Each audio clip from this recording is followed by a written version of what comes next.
Radhe Radhe friends. તો જુઓ સવારના વાગ્યા છે 11:30 ને અમારા સાહેબ થાય છે તૈયાર ઓફિસ જવા માટે.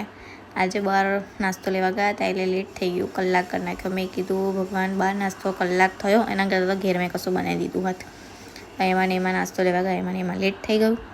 તો આજે જઈશું લેટ ઓફિસે ને પાછું બપોરે જમવાનો બનાવવાનો ટાઈમ થયો તો બનાવ્યા મરચાંનું ભરેલું શાક અને પરોઠા. પછી બપોરે બીલીપત્ર તોડવાના હતા અમારે 108. તો જુઓ અમારા શેર પહોંચી ગયા છે પારી ચડીને બીલીપત્ર તોડવા માટે. બહુ જ કાંઠા હતા ફ્રેન્ડ્સ, તો પણ મારા ભોલેનાથે તોડી જ લીધા બીલીપત્ર ભોલેનાથને ચડાવવા માટે. હા, મારા તો ભોલેનાથ જ કહેવાય ને. તો પછી રાત્રે બનાવવાનું હતું મેથીના બધાને ખાવા હતા ઢેબરા બનાવવાની તૈયારી કરી.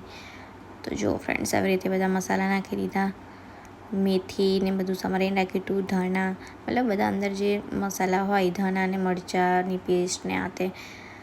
તો ફ્રેન્ડ્સ, તમને જો જોઈતી હોય એની રેસીપી તો મને કમેન્ટ કરજો, મેં બીજો નેક્સ્ટ વિડીયો બનાવી દઈશ એના માટે.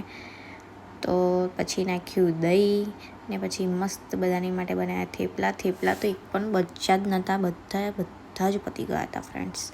બોલો, એટલા જોરદાર બન્યા હતા. તો ચલો, તમારે પણ ખાવું હોય તો આવી જ જજો. તો વિડીયો ગમ્યો હોય તો પ્લીઝ લાઇક, શેર, સબસ્ક્રાઈબ કરવાનું ભૂલતા નહીં.